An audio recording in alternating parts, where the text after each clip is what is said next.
India has a long coastline of about 7,500 kilometers with 130 cities, maritime facilities, plenty of petroleum industries, and import based industries are all located along the coastal areas. In addition to this, there are large number of poor villages that depend on fishing for livelihood. The western coastal plain lies between the Arabian Sea and the Western Ghats, and the eastern coastal plain lies between the Bay of Bengal in the east and the Eastern Ghats to its west. The western coastal plain is narrow, and on the other hand, the eastern coastal plain is relatively broader. The western coastal plains are divided into four sections. The Malabar coast covers the state of Kerala. Karavali or Canara coast covers the state of Karnataka. Konkan coast covers the coastal regions of Goa and Maharashtra, and the Gujarat coast.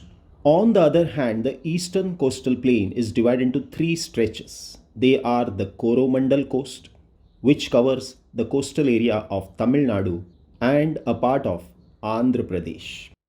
Then it is Northern Sirkars.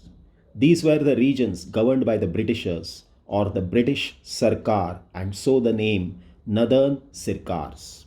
This covers the regions of Andhra Pradesh and Odisha. Then towards the north, there is a small patch of coastal area that is Utkal Coast. The western coastal plain is narrow and steep. So the rivers in these regions are short, swift, and seasonal. Towards the mouth of these rivers, estuaries are formed.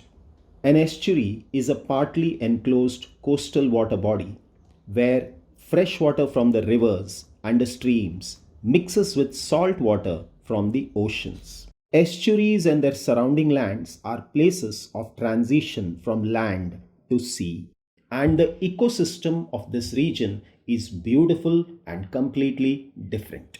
On the other hand, the eastern coastal plain is broad and gentle. So the rivers that flow in these regions are gentle, and towards the mouth, these rivers divide into distributaries.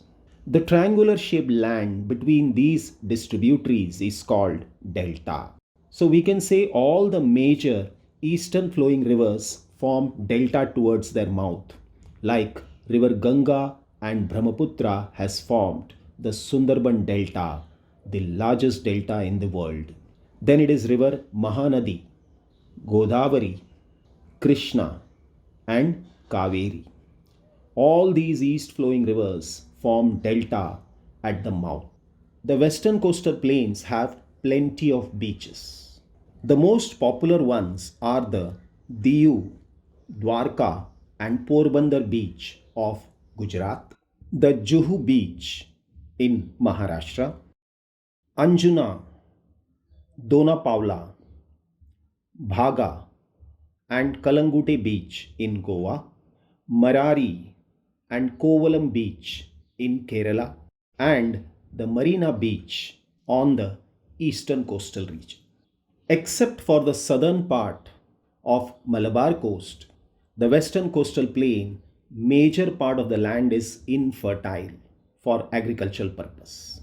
The reason behind that is the land is stony because there are plenty of spurs along the western ghats. A spur is a lateral ridge or a tongue of the land descending from the hill, mountain, or main crest of a ridge. We can say a spur is a tongue of land projecting from a higher ground into the lower. Then we have the lagoons in India.